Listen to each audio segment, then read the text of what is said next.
श्लोक संख्या 16।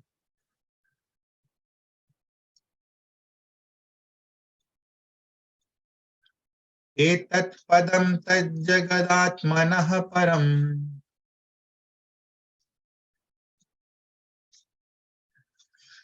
सकृद्विभातं सवितुर्यथा प्रभा।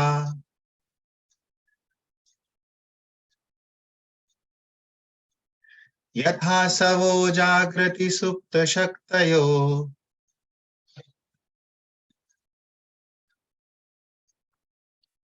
द्रव्यक्रियाज्ञानभिदा भ्रमात्ययः।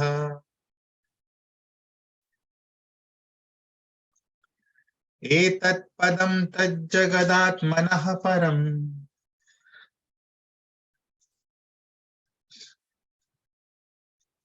सकृद्विभातं सवितुर्यथा प्रभा।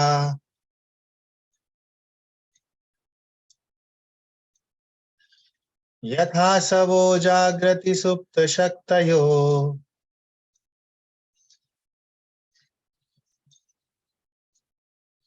द्रव्यक्रियाज्ञानभिदा भ्रमात्ययः।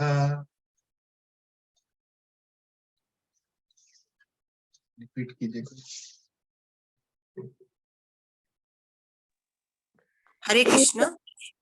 एतत् पदं तज्जगतात्मनः परं सकृद्विभातं सर्वितुस्तुयथा प्रभा। यथा सबो जागृति सुप्तशक्तयो द्रव्यक्रियाज्ञान विविधा ब्रह्मतया।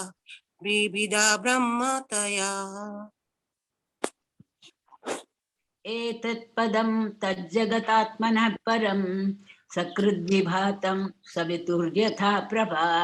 यथा सवो जागृति सुप्तशक्तयो द्रव्यक्रियाज्ञानभिदा भ्रमात्ययः। हरे कृष्ण। अनुवाद और तात्पर्य पढ़िए वंदना माता जी। हरे कृष्ण। जिस प्रकार सूर्य प्रकाश सूर्य से अभिन्न है, उसी प्रकार यह दृश्य जगत भी भगवान से अभिन्न है। अतः भगवान इस भौतिक सृष्टि के भीतर सर्वत्र व्याप्त है। जब इंद्रियां चेतन रहती हैं, तो वे शरीर के अंग स्वरूप प्रतीत होती हैं, किंतु जब शरीर सोया रहता है, तो सारी क्रियाएं अव्यक्त होती हैं। एक ही जन पढ़िए। हरे कृष्ण। एक ही जन पढ़िए, दो जन का आवाज आ रहा है। आप पढ़िएगा माता जी। आप पढ़िएगा। हाँ, ओके। कौन सा? ये वाला अव्यक्त होती है। तात्पर्य से पढ़िए। तात्पर्य अव्यक्त होते हैं। इसी प्रकार सारा दृश्य जगन भिन्न प्रतीत होने पर भी परम पुरुष से अभिन्न है। तात्पर्य इससे चैतन्य महाप्रभु द्वारा प्रतिपादित अचिंत्य भेदाभेद तत्व के दर्शन की पुष्टि होती है। भगवान एक साथ एक इस दृश्य जगत से भिन्न तथा अभिन्न है। पिछले श्लोक में कहा गया है कि भगवान वृक्ष की जड़ की तरह समस्त वस्तुओं के मूल कारण है। इसकी भी व्याख्या की जा चुकी है। तो हटा में प्रभु जी ऊपर नहीं उठता है। भगवान किस प्रकार सर्वव्यापी हैं? वे इस भौतिक जगत की समस्त वस्तुओं के अंदर स्थित हैं। चूंकि भगवान की शक्ति उनसे अभिन्न है, अतः यह दृश्य भिन्न प्रतीत होते हुए भी उनसे अभिन्न है। सूर्य प्रकाश सूर्य से भिन्न नहीं है, किंतु साथ ही उससे भिन्न भी है।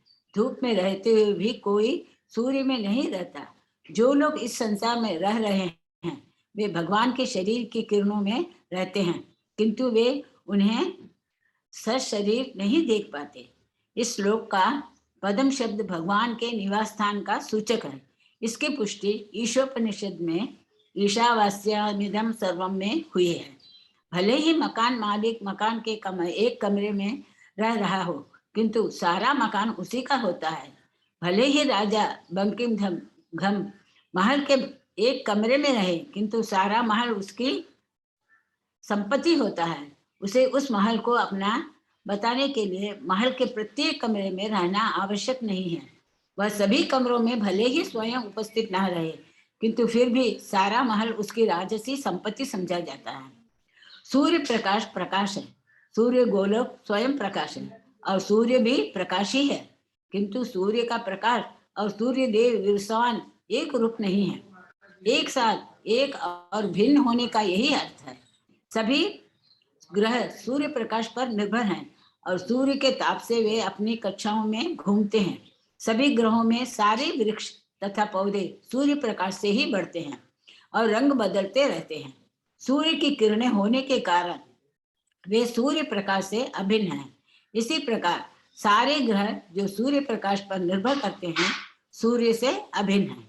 यह सारा संसार सूर्य पर पूर्णतया निर्भर है क्योंकि यह सूर्य से ही उत्पन्न है और ये सूर्य से अभिन्न है। यह सारा संसार सूर्य पर पूर्णतया निर्भर है क्योंकि वह सूर्य से ही उत्पन्न और इसके सारे फलों में सूर्य निहित है। इसी प्रकार श्री कृष्ण समस्त कारणों के कारण है और सारे परिणाम उसी मूल कारण से व्याप्त हैं। समस्त दृश्य जगत को परमेश्वर की विस्तृत शक्ति समझना होगा। जब मनुष्य सोता है तो उसकी इंद्रियां निष्क्रिय रहती हैं, किंतु इसका अर्थ यह नहीं है कि इंद्रियां अनुपस्थित रहती हैं। जगने पर इंद्रियां पुनः सक्रिय हो जाती हैं। इसी प्रकार यह दृश्य कभी प्रकट होता है तो कभी अप्रकट, जैसा कि भगवत गीता में कहा गया है, भूत्वा भूत्वा प्रलीयते।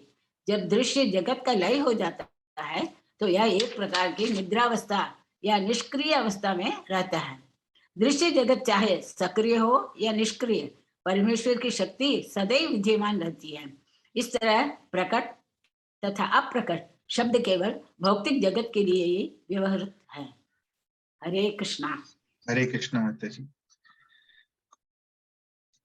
तो नारद मुनि फर्दर यहाँ प्रकृताओं को कहते हैं कि एतत् पदम तत् जगत आत्मनः परम सकृत विभातम। एतत् पदम, एतत् पदम यहाँ पे ये जो दृश्य जगत है उसके लिए प्रयुक्त हो रहा है। ये जो जगह है, ये जो दृश्य जगत है, वह तत् जगत आत्मनः परम सकृत विभातम। जगत आत्मनः यानी भगवान का, भगवान से अभिन्न है और भगवान से प्रकट होता है।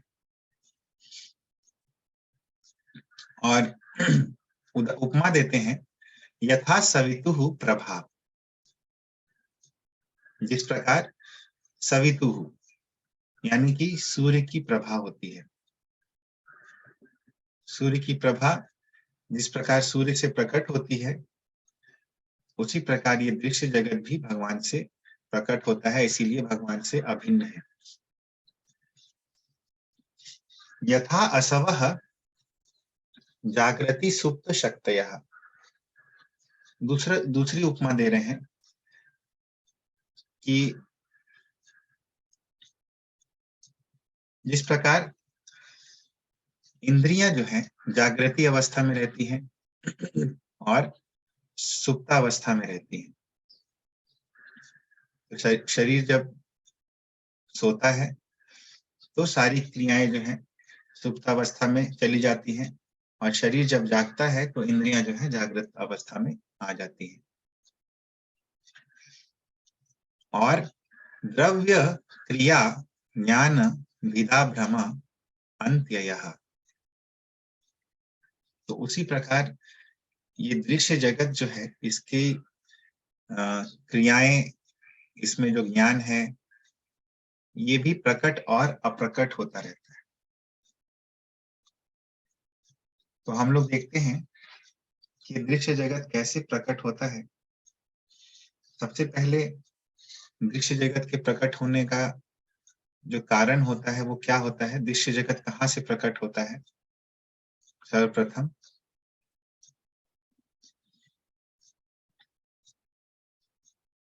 तात्पर्य से परे है ये।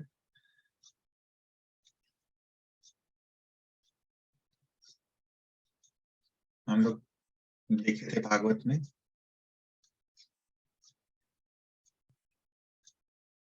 किसी को याद है?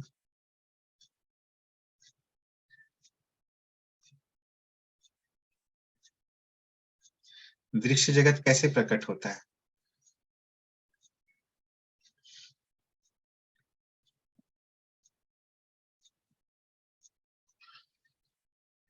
बताइए जो उस समय थे महाविष्णु के दृष्टिपात से। हाँ, किस पे दृष्टिपात होता है और क्या होता है फिर दृष्टिपात के उपरांत?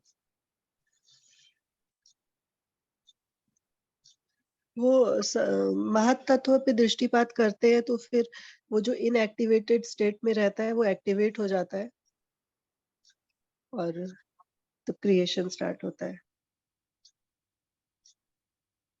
फिर क्या होता है दृष्टिपात के उपरांत? दृष्टिपात हम लोग डिटेल में देखे थे, किसी को याद आ रहा है?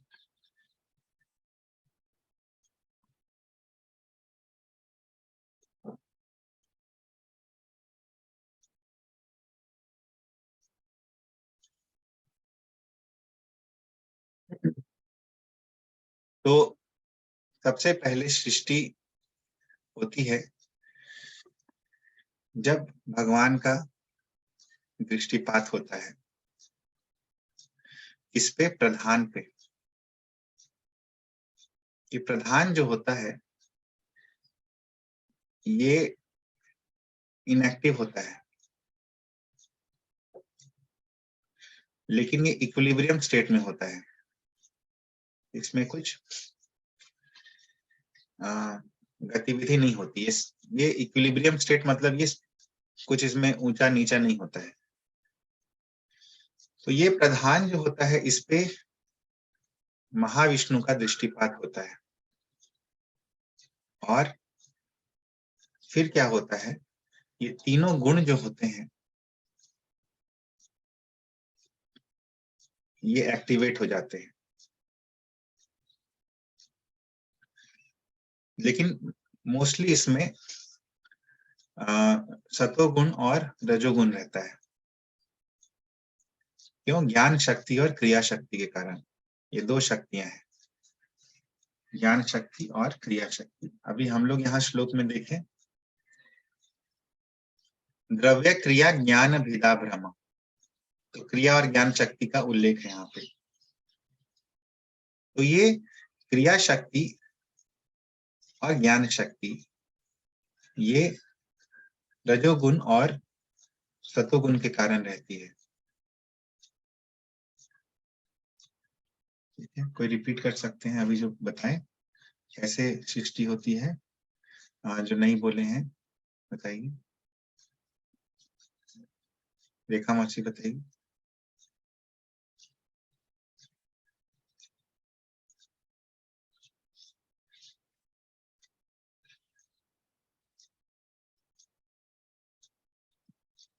हाँ बताइए वंदना माता जी। हरे कृष्णा प्रभु जी, आप अभी बताए कि एक प्रधान करके होता है, उस पे जब भगवान दृष्टिपात करते हैं तो वो एक्टिव हो जाता है और मेनली प्रकृति के जो 3 गुण हैं वो भी एक्टिव हो जाते हैं, बट मेनली सतोगुण और रजोगुण एक्टिव हो जाता है, और वो है ज्ञान शक्ति और क्रिया शक्ति। बट ये प्रधान क्या है मेरे को समझ में नहीं आया। हाँ, तो इसीलिए देखिए प्रश्न कीजिए और सब लोग नोट्स बनाइए। जैसे माता जी अभी नोट्स बना के रिस्पॉन्ड की, उसी तरह से एक्सपेक्टेशन है कि सब लोग आप लोग नोट कीजिए, नहीं तो फिर कोई लाभ नहीं होगा, मतलब याद नहीं रहेगा। लाभ तो होगा, याद नहीं रहेगा। तो ये जो प्रधान होता है ये इनएक्टिव स्टेट होता है। इस पूरी भौतिक प्रकृति का ये इनएक्टिव स्टेट होता है। मतलब कि इक्विलिब्रियम में है, इसमें कोई गतिविधियां नहीं हो रही है, इसी को प्रधान बोलते हैं। जब भौतिक प्रकृति गतिविधि विहीन होता है तो उसको प्रधान कहते हैं। ये इसकी परिभाषा है। और जब इसमें दृष्टिपात होता है भगवान का तो इसमें गतिविधि आ जाती है, इसमें एक्टिविटी आ जाती है, और फिर इसको महत तत्व इससे बनता है। महत तत्व, प्रधान से महत तत्व बनता है दृष्टिपात के कारण। और ये जो होता है इसमें तीनों गुण विद्यमान रहते हैं, लेकिन ज्ञान शक्ति के कारण सतोगुण और क्रिया शक्ति के कारण रजोगुण मुख्य रूप से विद्यमान रहता है। ठीक है, सब लोग नोट कीजिएगा, फिर से हम पूछेंगे। अभी क्या है, ये जो महत् तत्व है, ये फर्दर इसका ट्रांसफॉर्मेशन होता है अहंकार में। अहंकार जो होता है ये अधिकांशतः तमोगुण में रहता है, और इस अहंकार में 3 शक्तियां होती हैं। इस अवस्था में 3 शक्तियां होती हैं। ज्ञान शक्ति सतोगुण से जो प्रकट होती है, क्रिया शक्ति जो रजोगुण से प्रकट होती है, और द्रव्य शक्ति जो तमोगुण से प्रकट होती है। कहीं पे किसी का कोई पॉइंट मिस हो रहा है तो पूछ सकते हैं। ज्ञान शक्ति और क्या बोले? ज्ञान शक्ति, क्रिया शक्ति और द्रव्य शक्ति, रेस्पेक्टिवली सतोगुण, रजोगुण और तमोगुण में। तो ये जो 3 शक्तियां हैं, इस अवस्था से प्रकट होती हैं। किससे? अहंकार से। अभी इन शक्तियों का कार्य क्या है वो देखेंगे। ये जो द्रव्य शक्ति है, जो कि तमोगुण या तामसः इससे प्रकट होती है, इस द्रव्य शक्ति का क्या विशेषता है? इससे 5 महाभूत उत्पन्न हो सकते हैं। इसके पास विशेषता ये है कि ये 5 महाभूतों को उत्पन्न कर सकती है। क्रिया शक्ति से इंद्रियां जो है वो उत्पन्न होती है, और ये जो ज्ञान शक्ति है, इससे इंद्रियों के अधिष्ठाता देवता जो है वो उत्पन्न होते हैं।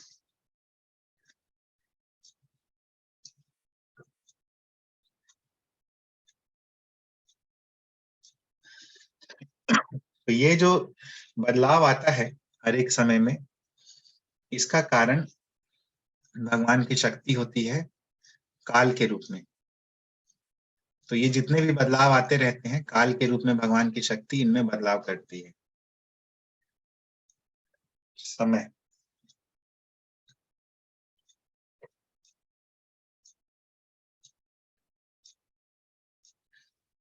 तो इस प्रकार ये ज्ञान और क्रिया जो इस श्लोक में उल्लेख है उसके बारे में देखिए हम। ज्ञान और क्रिया शक्ति, ये हम लोग ऑलरेडी डिस्कस किए थे सेकंड कैंटो जब हम लोग चर्चा कर रहे थे। किसी का कोई प्रश्न है इसमें?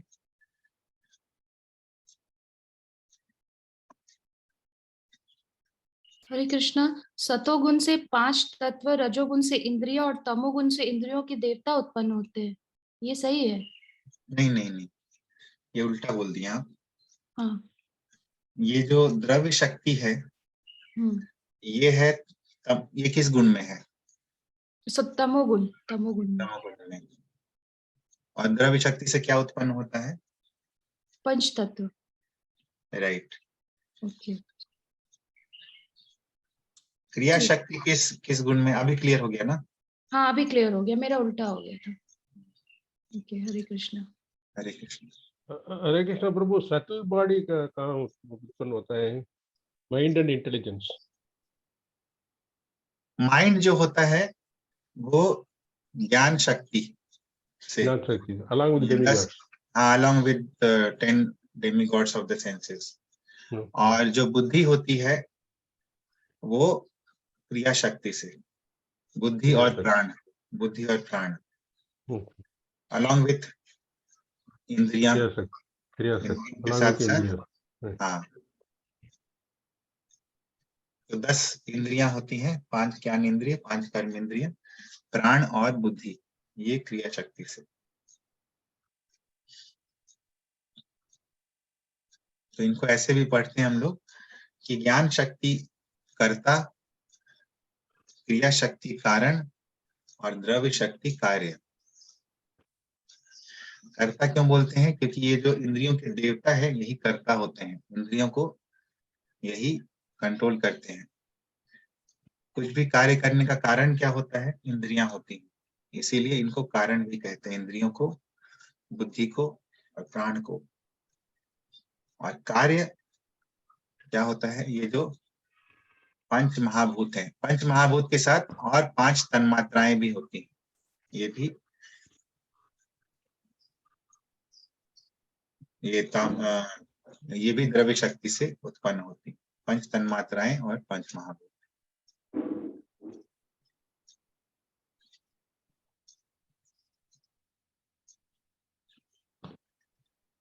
ठीक है, तो यहाँ पे ये जागृति सुप्त शक्तियां, ये शक्तियां जो है सुप्त अवस्था में रहती हैं। सुप्त अवस्था में जब ये शक्तियां रहती हैं तो कंचन मौसी बताइए, तब उनको क्या कहते हैं सुप्त अवस्था में शक्तियां को?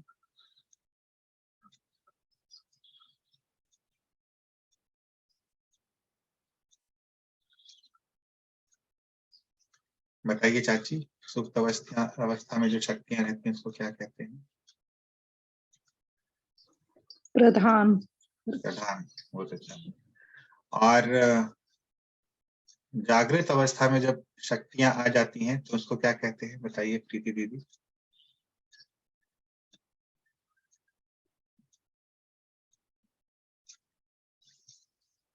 बताइए लक्ष्मीनारायण प्रभु।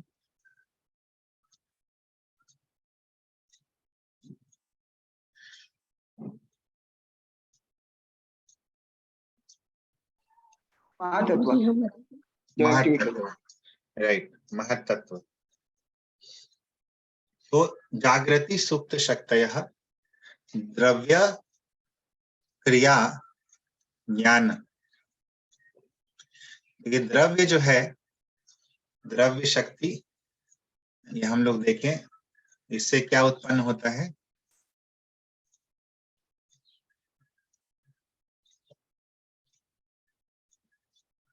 पंचभूत, पंच महाभूत और तन्मात्रा। हाँ, 5 तन्मात्राएं। 5 तन्मात्राएं क्या है बताइए चाची?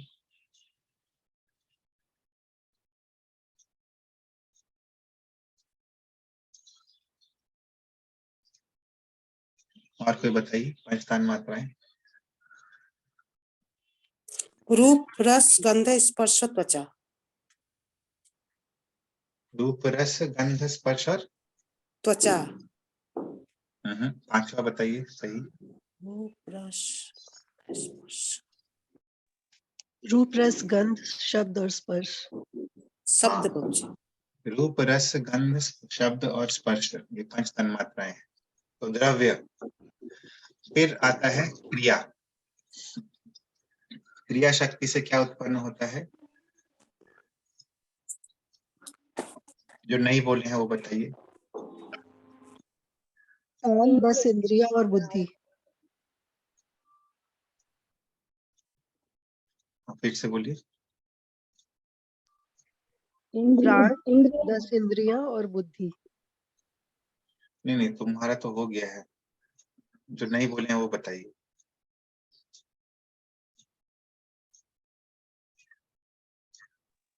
आँख, कान, नाक, जीभ, त्वचा, ज्ञानेंद्रिय, 5 ज्ञानेंद्रिय। और उसके अलावा? इसके अलावा कर्मेंद्रिय, हाथ, पांव, वाणी, जनसांग तथा गुदा। उसके अलावा? बुद्धि और प्राण। बुद्धि और प्राण, वेरी नाइस। तो ये क्रिया शक्ति। ज्ञान शक्ति से? Mind and 10 demigods of senses. Right, right. तो ये 3 शक्तियां यहाँ पे मेंशन है, द्रव्य क्रिया ज्ञान विदा भ्रम अत्ययः। तो ये शक्तियां जो हैं ये प्रकट होती हैं और फिर अप्रकट हो जाती हैं। तो प्रधान पे दृष्टिपात करते हैं, महत्तत्व आता है, महत्तत्व मुख्यतः सतोगुण और रजोगुण में रहता है, और फिर उससे अहंकार आता है जो मुख्यतः तमोगुण में रहता है, और इस अहंकार से फर्दर ये 3 प्रकार की शक्तियां प्रकट होती हैं। और उसमें हम लोग देख लिए द्रव्य, ज्ञान और क्रिया, और इससे सभी चीजें काल क्रम में भगवान की शक्ति काल से प्रकट होती रहती है। ये ट्रांसफॉर्म होते रहता है, जैसे अभी भी देखिए ये शक्तियां ट्रांसफॉर्म हो ही रही हैं। ये द्रव्य शक्ति अभी भी रूपांतरित हो रही हैं। कैसे हो रही हैं? उदाहरण दीजिए।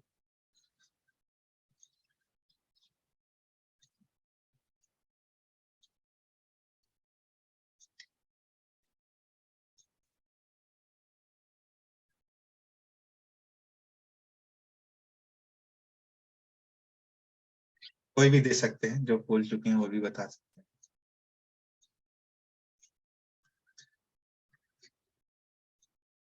बताओ नेहा।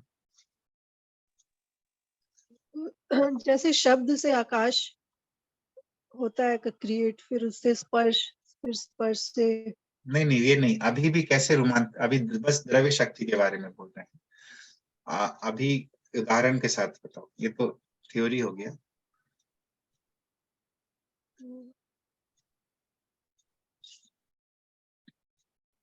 द्रव्य शक्ति का ट्रांसफॉर्मेशन कैसे हो रहा है with the passage of time?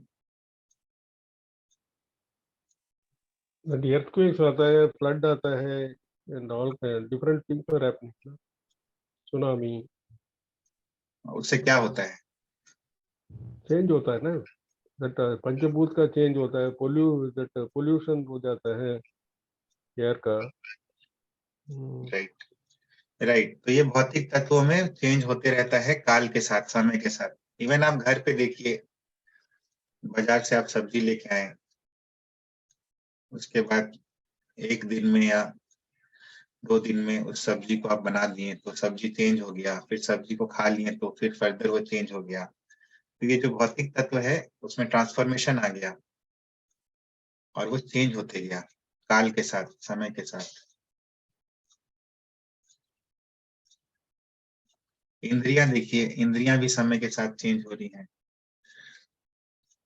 इंद्रियां पहले बलवान रहती हैं, पहले तो बच्चा रहता है, डेवलप नहीं रहती है, फिर डेवलप होती है, फिर बलवान होती है, फिर फर्दर डिसइंटीग्रेट होती है।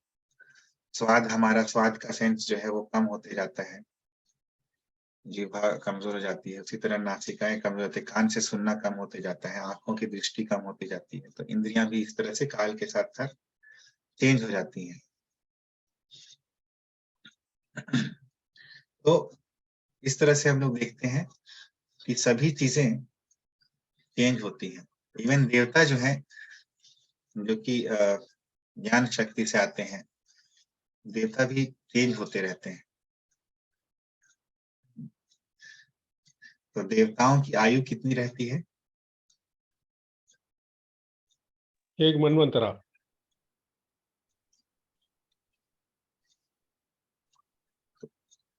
देवताओं की आयु रहती है ब्रह्मा जी के एक दिन के बराबर। एक दिन।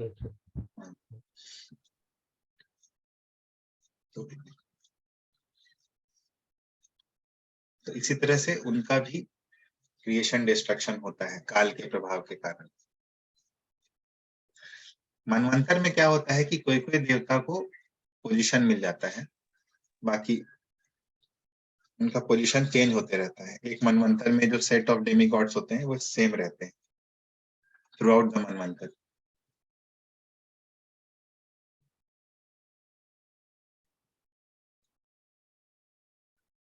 तो प्रभुपाद यहाँ पे अचिंत्य भेदाभेद तत्व का निरूपण करते हैं इस श्लोक के साथ, क्योंकि यहाँ पे भगवान और भगवान की शक्ति का उल्लेख हुआ है, सूर्य और सूर्य की किरणों का उल्लेख हुआ है। तो ये सब जो उदाहरण दिए गए हैं, इसे प्रभुपाद समझाते हैं कि किस प्रकार शक्ति और शक्तिमान जो है वो भिन्न भी है और अभिन्न भी है, और इसी तत्व को अचिंत्य भेदाभेद तत्व कहते हैं। भेद यानी कि डिफरेंस है, भिन्न है, और अभेद यानी कि नॉन डिफरेंट है।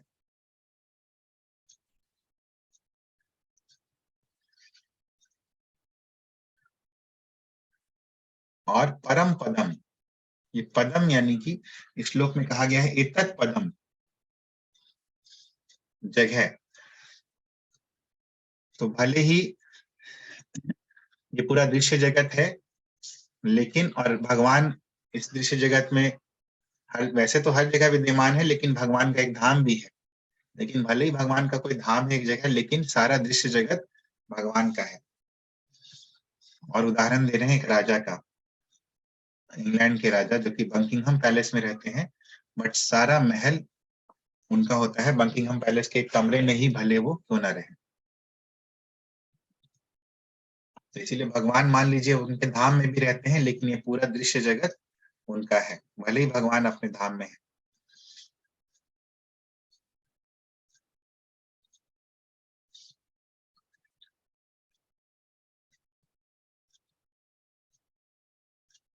और ये दृश्य जगत एक्चुअली हमेशा रहता है। दृश्य जगत, ये मटेरियल वर्ल्ड जो है एक तरह से परमानेंट है, भले ही इसके तत्व जो है वो चेंज होते रहते हैं। कैसे परमानेंट है? क्योंकि ये जब नष्ट हो जाता है तो फिर वापस प्रधान रूप में निष्क्रिय अवस्था में ये रहता है। फिर भगवान अगली बार जब सृष्टि करना रहता है तो फिर दृष्टिपात करते हैं और फिर ये प्रकट अवस्था में दिखने लगता है।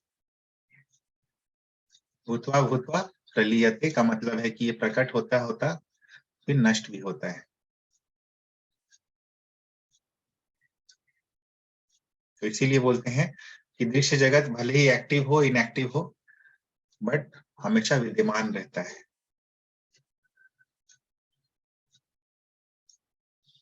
किसी का कोई प्रश्न है या कोई पॉइंट है?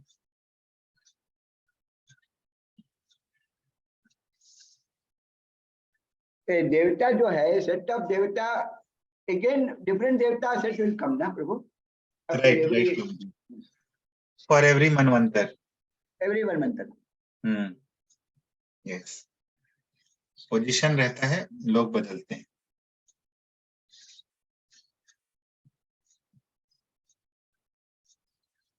श्लोक संख्या 17। यथा नभस्य भ्रतमः प्रकाशः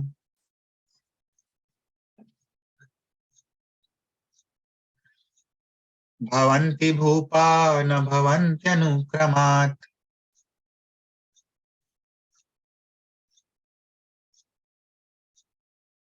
एवं परे ब्रह्मणि शक्तयस्त्वमु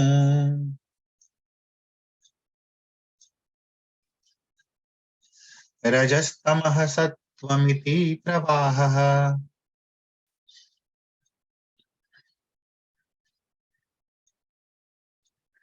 यथा नभस्य भ्रतमः प्रकाशः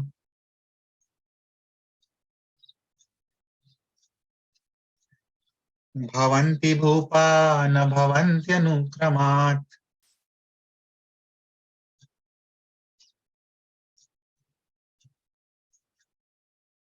एवं परे ब्रह्मणि शक्तयस्त्वमु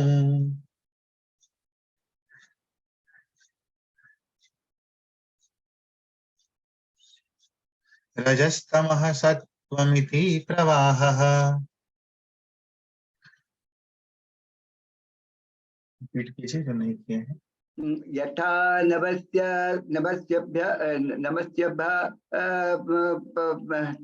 तमः प्रकाशा भवन्ति भूपा न भवन्त्य अनुक्रमात् एवं परे ब्रह्मणि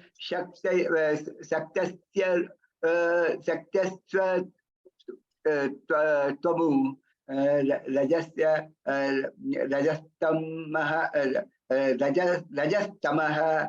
सत्त्वमिति प्रभावः। हरे कृष्ण। यथा नभस्य भ्रतमः प्रकाशः भवन्ति भूपा न भवन्त्यनुक्रमात् एवं परे ब्रह्मणि शक्तयस्त्वमु रजस्तमः सत्त्वमिति प्रवाहः। हरे कृष्ण।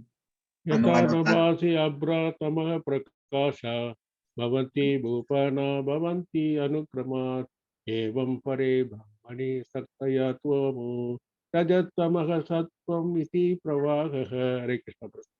हरे कृष्ण। अनुवाद तात्पर्य पढ़िए वंदना माता जी। हरे कृष्ण। हे राजाओं, आकाश में कभी बादल, कभी अंधकार और कभी प्रकाश रहता है। इनका प्राकट्य एक क्रम से होता रहता है। इसी तरह सतो, रजो तथा तमोगुण पर ब्रह्म में क्रमशः शक्ति रूप में प्रकट होते हैं। कभी वे प्रकट होते हैं तो कभी लुप्त होते हैं। तात्पर्य, अंधकार, प्रकाश तथा बादल कभी प्रकट होते हैं तो कभी छिप जाते हैं, किंतु उनके छिप जाने पर भी उनकी शक्ति बनी रहती है। आकाश में हमें कभी बादल दिखते हैं तो कभी वर्षा और कभी हिमपात, कभी हमें रात देखते हैं तो कभी दिन और कभी प्रकाश देखते हैं तो कभी अंधकार। इन सबका अस्तित्व सूर्य के कारण है, किंतु सूर्य पर इन परिवर्तनों का कोई प्रभाव नहीं पड़ता। इसी प्रकार यद्यपि भगवान समग्र दृश्य जगत के मूल कारण हैं, किंतु उन पर भौतिक संसार का कोई प्रभाव नहीं पड़ता। इसकी पुष्टि भगवद गीता 7:4 में हुई है। भूमि रापो अनलो वायु खम मनो बुद्धि रेव च अहंकार इति यमे भिन्ना प्रकृतिर अष्टधा।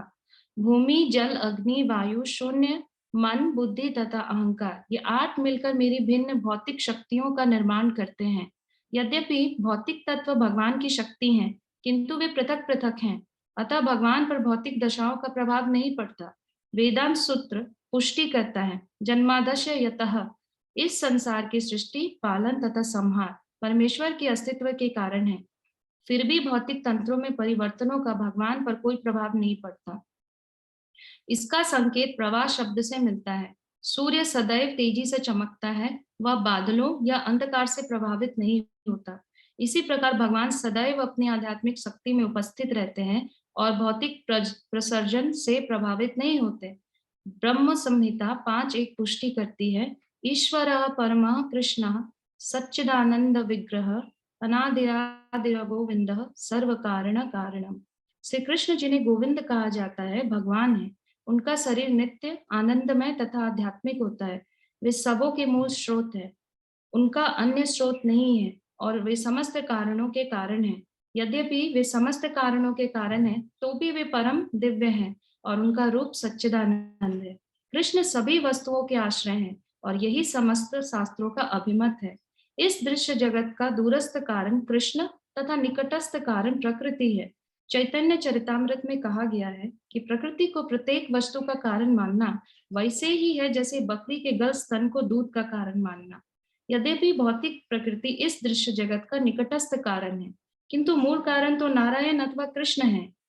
कुछ लोग मिट्टी के पात्र का कारण मिट्टी को मानते हैं।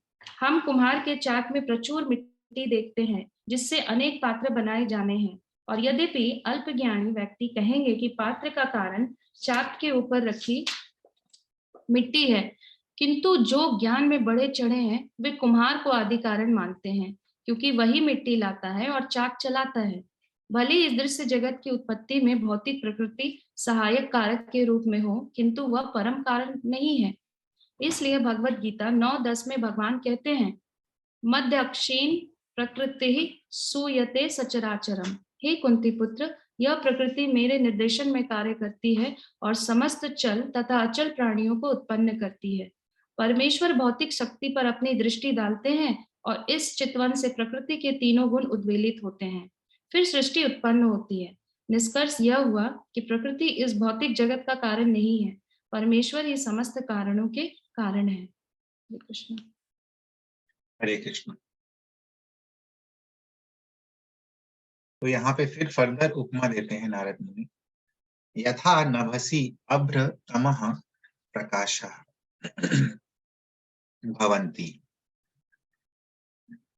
और संबोधित करते हैं भूपाः।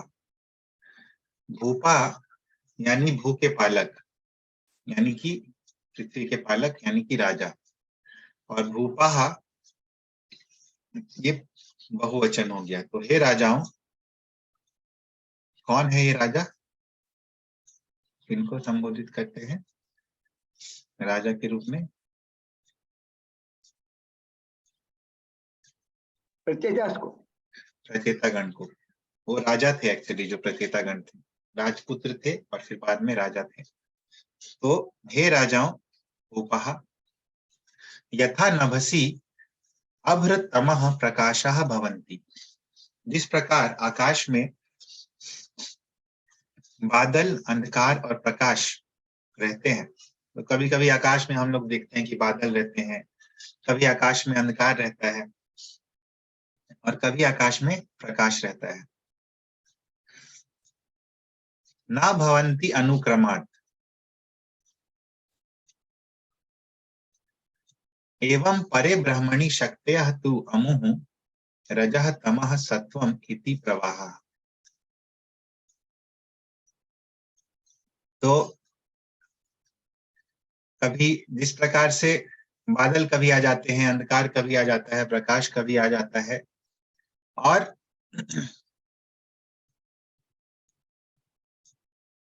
एक मिनट,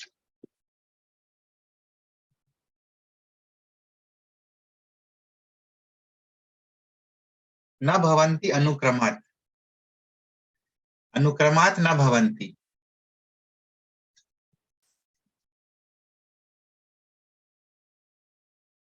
एवं परे ब्रह्मणि, इस प्रकार परे ब्रह्मणि, ये जो पर ब्रह्म है उसमें भी शक्तियः तु अमु, अमु शक्तयः, वे शक्तियां, कौन सी शक्तियां?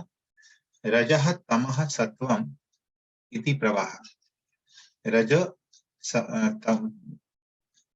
तम और सत्व, ये शक्तियां जो हैं इस प्रकार प्रवाहित होते रहती हैं,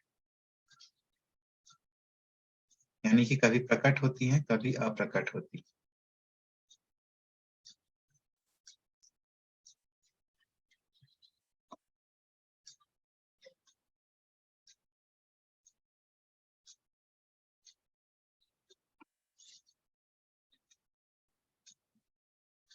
तो कहने का तात्पर्य ये है कि ये प्रकट और अप्रकट का जो क्रम चलता है, इसका मतलब ये नहीं कि जब अप्रकट हो गई तो वो शक्ति चली गई है। शक्ति हमेशा रहती है, और ये शक्ति क्या है? इन सबके प्राकट्य और अप्रकट्य के पीछे अंधकार, प्रकाश और बादल।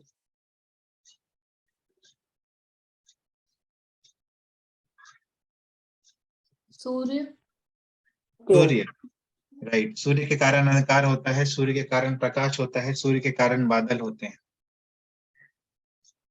लेकिन ये इसके प्रकट्य और अप्राकट्य से सूर्य पर कोई प्रभाव नहीं पड़ता है।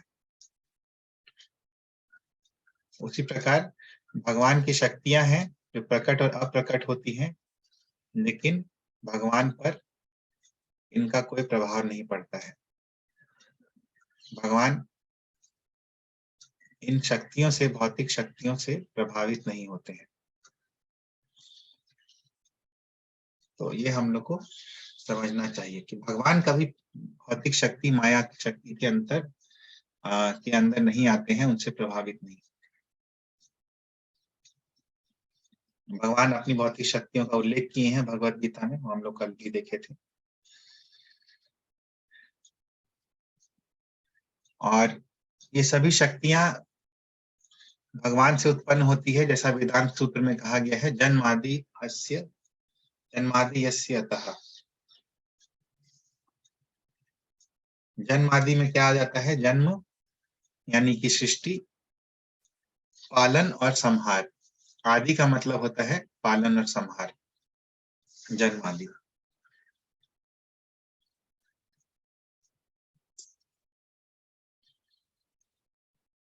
तो भगवान को अनादि कहा जाता है क्योंकि भगवान सभी शक्तियों के, सभी चीजों के आदि हैं, इसीलिए भगवान है अनादि। अभी फर्दर प्रभुपाद बताते हैं कि किसी भी चीज का दो कारण होता है। ब्रॉडली अगर डिवाइड करें, ऐसे तो बहुत सारे कारण हो सकते हैं, बट ब्रॉडली डिवाइड करें तो किसी भी चीज के दो कारण होते हैं। क्या होते हैं?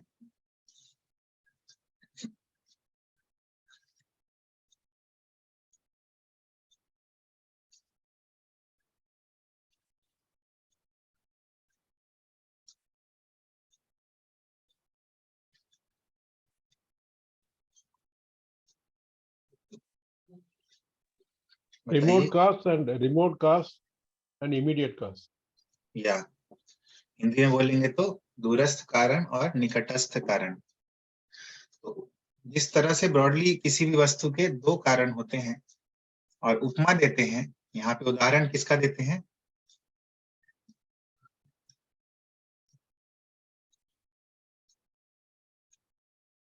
श्री कृष्ण और प्रकृति। और कोई आंसर? कुम्हार का। हाँ, क्या बताते हैं? Nipple of the goat. नहीं, कुम्हार का उदाहरण में क्या बताते हैं?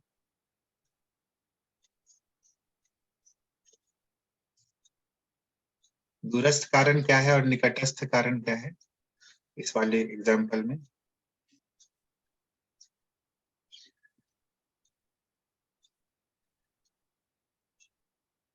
हरे कृष्णा, पात्र में देखते हैं जो लोग दूर से कि उसमें बहुत सारा मिट्टी भरा हुआ, तो उनको लगता है कि ये जो है इसका कॉज मिट्टी है, बट पहले वस्तु बताइए, उसके बाद उसका दूरस्थ कारण बताइए और निकटस्थ कारण बताइए।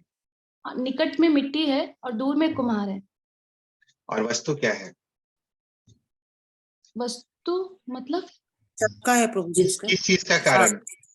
दूरस्थ कारण और निकटस्थ कारण ये किसके हैं? पात्र का। पात्र का। ठीक है। तो जो कुम्हार बर्तन बनाता है उसके दो कारण हैं। एक तो निकट कारण है कि वो मिट्टी जिससे वो बर्तन बनाता है, और दूर वाला कारण है कि वो कुम्हार जो बर्तन बना रहे हैं। जिसका ज्ञान कम है वो इस बर्तन का, इस पात्र का कारण क्या बताएंगे? बोलेंगे पात्र में बहुत मिट्टी है इसलिए बन रहे हैं। चाक में बहुत मिट्टी है, जो इंस्ट्रूमेंट है बनाने वाला, उसलिए पात्र सब बन रहे हैं। अच्छे से एक्सप्लेन कीजिए कोई।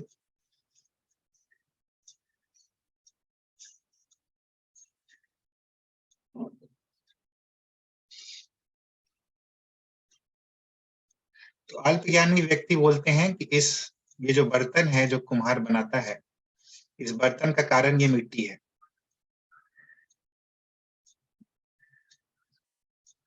लेकिन जो ज्ञान में बढ़े चढ़े हैं, जिनको पता है एक्चुअल में कि क्या कारण है, वो क्या बोलेंगे? कुम्हार है प्रभु जी। बोलेंगे कुमार है क्योंकि कुमार मिट्टी लाता है। राइट। ये जो बर्तन बने हुए हैं इसका कारण कुम्हार है, कुम्हार ने बनाया ये बर्तन। और जो अल्पज्ञानी है वो बोलेंगे कि मिट्टी से बना है ये बर्तन, इसीलिए इस बर्तन का कारण है मिट्टी। तो उसी तरह से क्या समझाना चाहते हैं प्रभुपाद ये इस उदाहरण से? अल्पज्ञानी क्या बोलेंगे?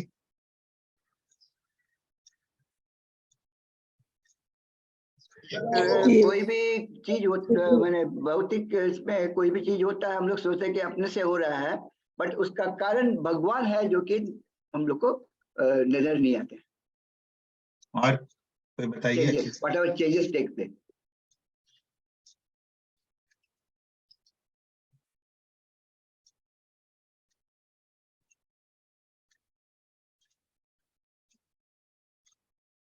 इस उदाहरण से क्या समझाना चाह रहे हैं प्रभुपाद? समझाना चाह रहे हैं I am making everything, मेरे अनुसार ही काम करते, मेरे निर्देश नहीं, में सब अभी कुछ काम दूसरे को मौका दीजिए जो नहीं बोले हैं। हाँ बोलिए प्रीति दीदी। कि लोग सोचते हैं कि प्रकृति के कारण ये बदलाव हो रहा है, लेकिन दरअसल भगवान ही करवाते हैं सारा बदलाव। राइट। तो लोग समझते हैं कि प्रकृति के कारण ये हो रहा है, बट एक्चुअल में भगवान के कारण हो रहा है। भगवान मूल कारण है। तो ये अल्पज्ञानी व्यक्ति बोलते हैं कि इस भौतिक जगह का कारण है प्रकृति, और बहुत बार प्रकृति को वो सर्वोत्तम मानते हैं कि प्रकृति ही सर्वोत्तम है। तो ये जो सोच है ये काफी प्रिमिटिव सोच है, ट्राइबल सोच है, प्रिमिटिव सोच है। आप देखिएगा कि पहले अफ्रीका में या भारत में भी वो जगह जो ट्राइबल्स होते हैं वो लोग प्रकृति को ही सबका कारण मानते हैं, प्रकृति की पूजा करते हैं। क्यों करते हैं? क्योंकि उनको मूल कारण जो है भगवान वो नहीं पता है। और इवन यही मेंटालिटी आजकल भी कई लोगों का है जो प्रकृति को ही सबका कारण मानते हैं।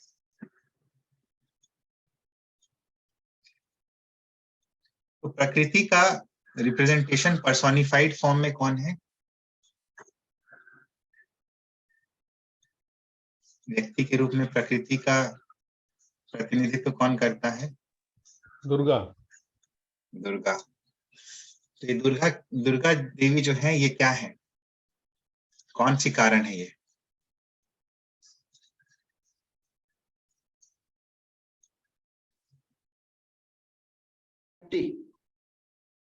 इमीडिएट कारण। राइट, निकटस्थ कारण है ये, इमीडिएट कॉज है। और रिमोट कॉज क्या है, दूरस्थ कारण? भगवान। भगवान। और इसीलिए भगवान बोलते हैं कि मया अध्यक्षेण प्रकृति ही सूयते सचराचरम, मेरी अध्यक्षता में ही ये प्रकृति जो है चर और अचर को जन्म देती है, उत्पन्न करती है। और ब्रह्म संहिता में क्या कहा गया है? इसी संबंध में मया अध्यक्षेण प्रकृति सूयते सचराचरम, दुर्गा जी के संबंध में कि ये मेरे निर्देशन में कार्य करती हैं। राइट, उसमें भी यही चीज कहा गया है ब्रह्म संहिता में कि सृष्टि स्थिति प्रलय साधन शक्ति रेखा छायैव यस्य भुवनानि बिभर्ति दुर्गा इच्छानुरूपमपि यस्य च चेष्टते सा गोविंदमादि पुरुषम तमहम भजामि। ये जो सृष्टि स्थिति प्रलय साधन शक्ति रेखा, तो सृष्टि स्थिति और प्रलय की साधन शक्ति कौन है? छायैव यस्य, यस्य छाया इव, जिसकी छाया के तरह ही भुवनानि बिभर्ति दुर्गा, जितने भी भुवन हैं, जितने भी प्लैनेट्स हैं, उनका पालन कौन करता है? दुर्गा। तो छाया इवा यस्य भुवनानि बिभर्ति दुर्गा, जिनकी छाया के जैसे ये लोकों का पालन करती हैं दुर्गा, और सृष्टि स्थिति और प्रलय इसकी साधन शक्ति है, वो साधन बनती है, निमित्त बनती है प्रकृति के जैसे, प्रकृति निमित्त है। इच्छानुरूपम अपि यस्य च चेष्टते सा, यस्य इच्छानुरूपम, जिनकी इच्छा के अनुसार ही सा चेष्टते, सा यानी दुर्गा, वह दुर्गा जो है चेष्टा करती है, प्रयास करती है, उन गोविंद को मैं प्रणाम करता हूं। तो वहां भी यही चीज कहा गया है। तो बहुत बार लोग बोलते हैं कि दुर्गा जी ही कारण है, तो उनके ज्ञान के बारे में क्या कह सकते हैं?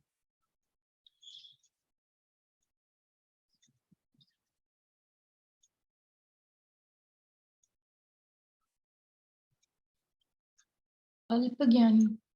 हाँ, उनका ज्ञान अल्प है, जैसा कि यहाँ पे प्रभुपाद बताते हैं, क्योंकि उनको इमीडिएट कॉज दिख रहा है प्रकृति के रूप में, दुर्गा जी के रूप में, क्योंकि वो साधन शक्ति है, बट उनको रिमोट कॉज नहीं दिख रहा है, जो कि भगवान है, जो कि ब्रह्म संहिता में क्लियरली कहा गया है, यस्य इच्छानुरूपम अपि सा चेष्टते, जिनकी इच्छा अनुसार वह चेष्टा करती हैं, प्रयास करती हैं। और यस्य छाया इव भुवनानि बिभर्ति, जिनके छाया की तरह वे लोगों का पालन करती है।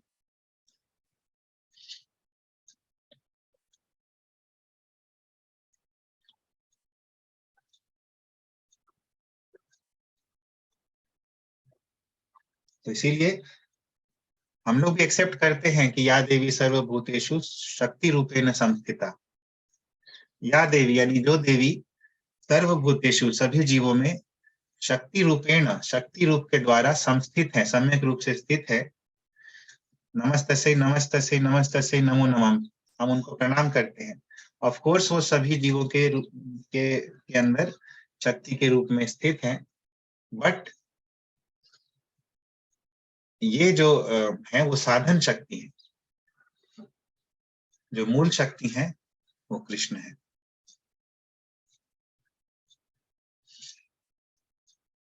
किसी का कोई पॉइंट है या कोई प्रश्न है? आज हम लोग यहीं तक डिस्कस करेंगे।